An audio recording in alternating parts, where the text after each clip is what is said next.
Hey, what's up guys? This is Church of Caboose, and for today's Destiny 2 video, we are talking about the ways to most efficiently farm for the Decipher decoders that allow you to get that sweet new loot out of the Festival of the Lost 2020. So if you're looking for a way to get those ciphers done, not hate your life, grab a couple of friends, pull up a chair, get some popcorn, because we're going to have a good time sharing with you guys all the things I've been testing out so far. Now, I managed to be able to test things out for pretty much a whole day.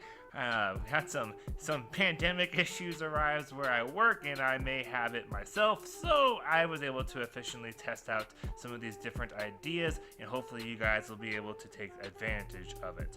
But before we get on into the video, if you do enjoy this video, please click the like button. If you think other people will benefit from this information, please share the video and comment down below, because the more interactions we get, the better the algorithm is for my channel, which also helps me out and helps out all the other Destiny 2 players out there.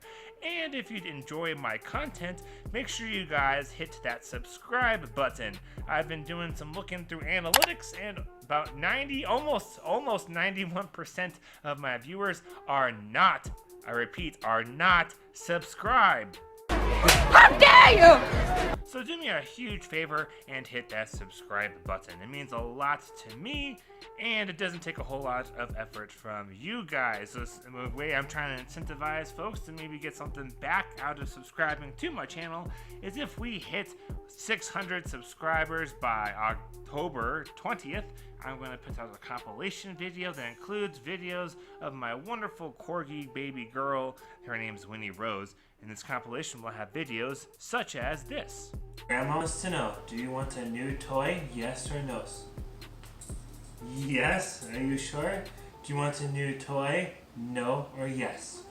Yes? Okay.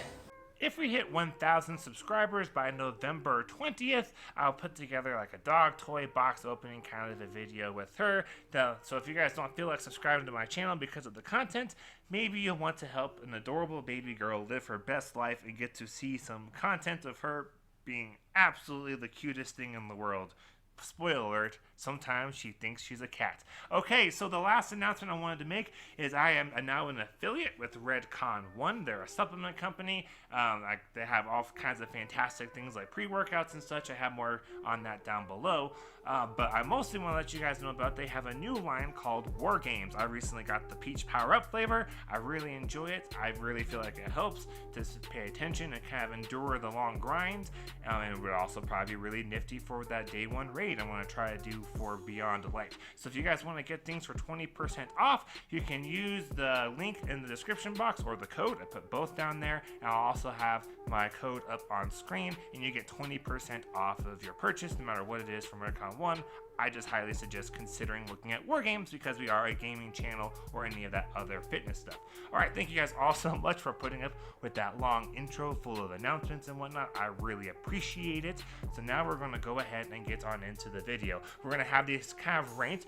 So the number 1 is going to be what's something that is everyone can do. So you don't have to have like a high skill gap. You don't have to have a high power. Something everyone can do that also happens to be very efficient. The last thing we'll talk about, so I guess I rank of like 1 to however many we go through. I'm doing 3, so 1 to 3 is going to be something that is like super efficient, almost guaranteed for getting the cipher, but has a relatively high skill gap. You might notice that none of these things include the Spire raid because, like I mentioned in my last video, I thought everything was bugged with the Decipher decoders, and it was. So if you look at the screenshot here by Bungie, they've disabled the Spire Stars thing that Azatros and some other folks are mentioning, and they made the drop rate to be how it's supposed to be, so I had to do some refiddling, and I think you guys are going to really like what I found. It does not take a whole lot of time.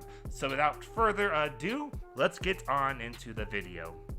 The first option is something really anyone can do. There's not a power level requirement. I mean, there's obviously a recommended power, but it's not very high. The Nightfall ordeals, where it's worth your time, tend to be over 1,000 power, whereas the regular Nightfall that we're talking about you just needs to be 850. So that first strategy is going to be doing the regular Nightfall. Before too long, I'll show you guys where you access this whole thing at, and there is going to be a consumable that you need to get from Xur in order to make this really work efficiently. So how this whole deal works is you just grab a couple of teammates because there is no matchmaking, and then you guys just look each week and see what your options are. For this week or the weekend of October 9th, I would suggest you guys do the Will of the Thousands. It's the strike where you kill Zol. I was usually doing about 6 to 7 minutes with my friends pretty consistently, so I'm sure you guys can do that, maybe even faster. We weren't trying crazy hard to be like as fast as humanly possible. We were just trying to go rather quickly. So you guys just do this one over and over, and you should get lots of ciphers. Now the rate drop ratio seems to be a little sporadic. For me, I was getting these ciphers to drop about 25% of the time. For one friend of mine, he got them every single clear. He got like 7 in a row. He got a cipher every single time. Then there was another gentleman I was playing with. He got about 85%. There was only one run where he did not get that cipher. So I do want you guys to kind of know that the drop ratio might change. It's also worth noting I happen to have 5 ciphers when we started, and they had none. So that could have an impact on the drop rate ratio as well as other factors. So now let's just kind of take a look here and see what you need. So you go to your inventory, over to consumables, and you get that 5 of Swords. This 5 of Swords is attainable from Xur on the weekend, which is part of why I'm putting this video out on a Friday. Also, I know there's more likely to have more people looking for these different forges, but you can kind of see on screen that I'm going through, like that's where you would pick your burn, and here is where you would pick your other modifiers. I would highly suggest for speed running you do momentum and or attrition, but at least momentum, because momentum gives you health when you run, and when you're speed running, you're sprinting a lot and you're ignoring lots of ads. So momentum helps you to keep that health up, and attrition is once you kill an ad, they drop a little orb of light, pick it up, you get your health. And so here we are showing how you get to this different Nightfall. So you see there is the Ordeal, and that's the Nightfall we want, is where it says Nightfall. And there you have your 3 options, and those rotate every week.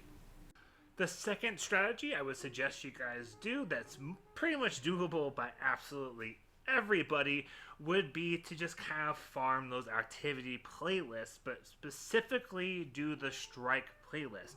There's a few reasons for that. One is because Crucible, unless you happen to be very good and you can kind of use your time efficiently with that, tends to take longer than a strike. Most of the strikes, especially if you have a group of a couple of friends, you can speed run through rather easily and do, I would estimate, probably in about 7 minutes, maybe even faster. I'm just trying to ballpark it for the average Joe who's maybe trying to speed run some of those strikes. Whereas a Crucible match tends to take more like 10 to 12 minutes. And then if you factor in the loading time for Crucible, because that tends to be longer loading time than it is for strikes, because you can have a full fire team for strikes, and so there's not much of a loading time.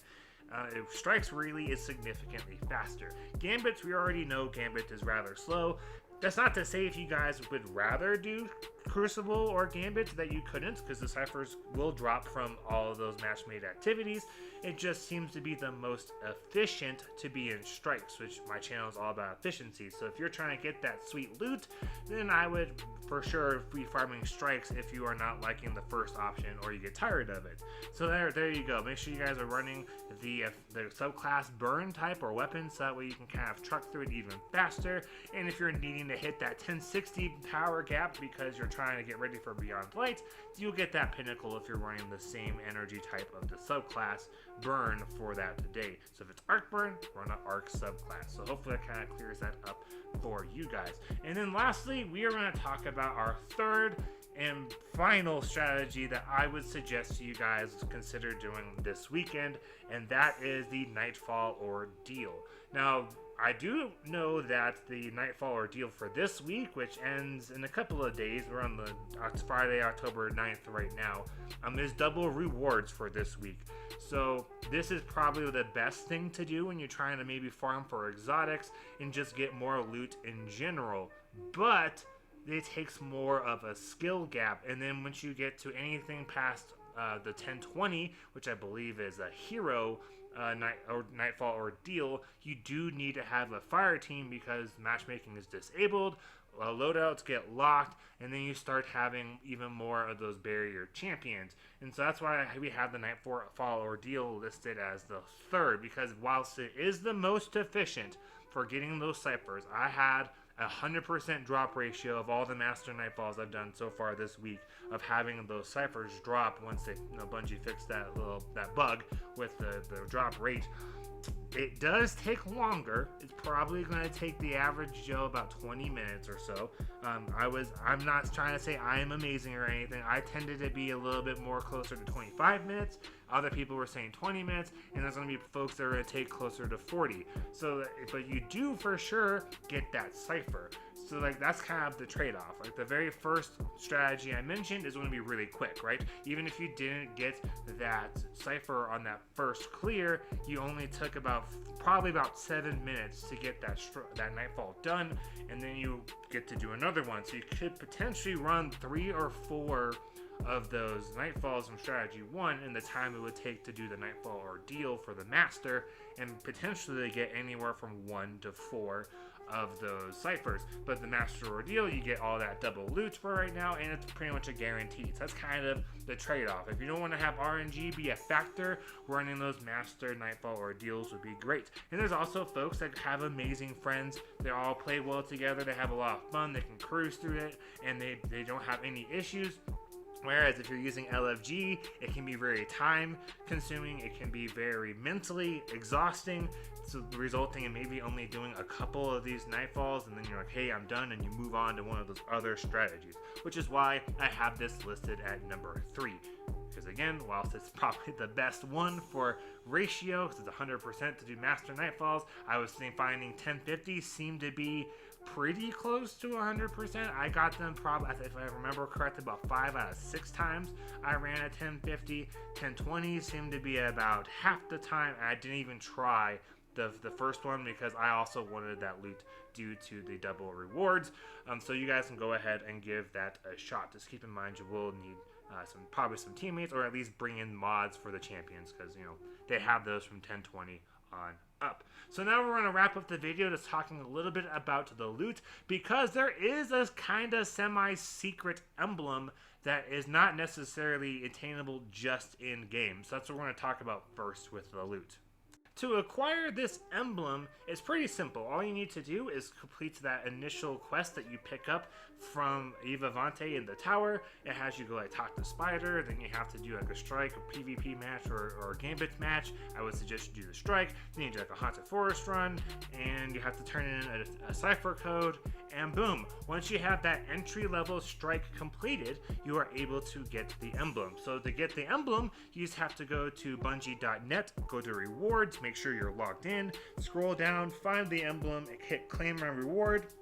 You then have it on your account. Now, if you're logged into Destiny while you're doing this, you probably have to at least restart your game. Maybe just restart, change characters, because how all the systems and all that stuff work. So if you guys want to make sure you get this emblem, you have to go to bungie.net /rewards, and then you can acquire it from collections under seasonal. That's pretty key. So you have to go to collections, then you go to Flare, emblems, and it's under the seasonal emblems once you've done the prior steps. So that's how you get to that particular emblem. Now for the rest of the loot, the reason why the farming is important is because you have to get a couple of triumphs done, and those couple of triumphs require a total of 45 of those Decipher decoders being used on those chests at the end of the Haunted Forest when you go to pick up your rewards. While the rewards themselves aren't particularly amazing, plenty of folks have mentioned it's just basically the original Ghost Shell ship and Sparrow, just with mummy wraps around it. I know, I guess they're not super amazing. I think they're kind of cool. I also I'm a collectionist. I gotta have everything. And my main thing is, so far every event in Destiny 2's history, I've done all the triumphs. I'm not just going to give up because the loot isn't enticing enough. And so I would suggest you guys consider getting that loot, because it could turn into something that goes away. I do know the Ghost Shell for me dropped with Guiding Light, which means I get a 10% experience bonus on anything I do, which would be fantastic for going into Beyond Light when that stuff will matter again, especially for the race for a day 1 raid clear.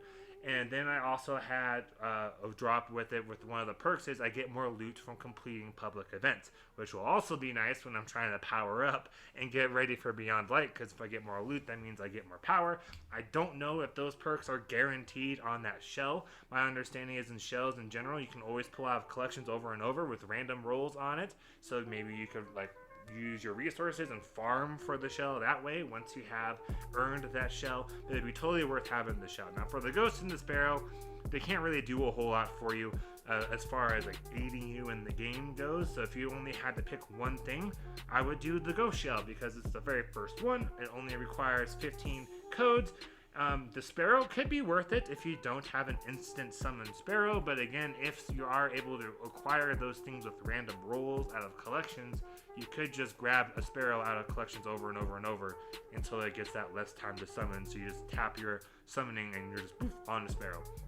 So that kind of concludes my thoughts with the loot and why we need to do these ciphers. I have seen that there is like this lens thing that you get where the purpose is not known yet at this time from Spider that requires a 45 of these decoder cipher deals. So that means if you do the 3 triumphs, you gotta get at least 90 cipher decoders, and so hopefully this video really helps you guys out. I'm taking advantage because I am at home. I might have COVID. So I'm at home doing all this. Like trying to figure this stuff out for you guys, and so hopefully I can get that 90. And if I find a better way, I'll probably tweet it. So make sure you guys follow my Twitter at Church of Caboose. Follow me on Twitch. I'm going to try to stream when I'm feeling more up for it, which is at twitch.tv/Church of Caboose, like I had at the beginning. And then, of course, I do some stuff on Instagram. The main thing is Twitch and Twitter. Thank you guys all so much for watching. Please comment down below if you have found a better farming strategy. I've been doing my best to figure out what works well for everyone, finding good ratios, finding things that don't take lots of time. But, you know, there's lots of options. I could have very well missed something. I just did my best to try and figure out what would work well, in my opinion, for you all. So again, thank you guys all so much for watching. Don't forget to subscribe. I am Church of Caboose. Have a great week and happy grinding, y'all.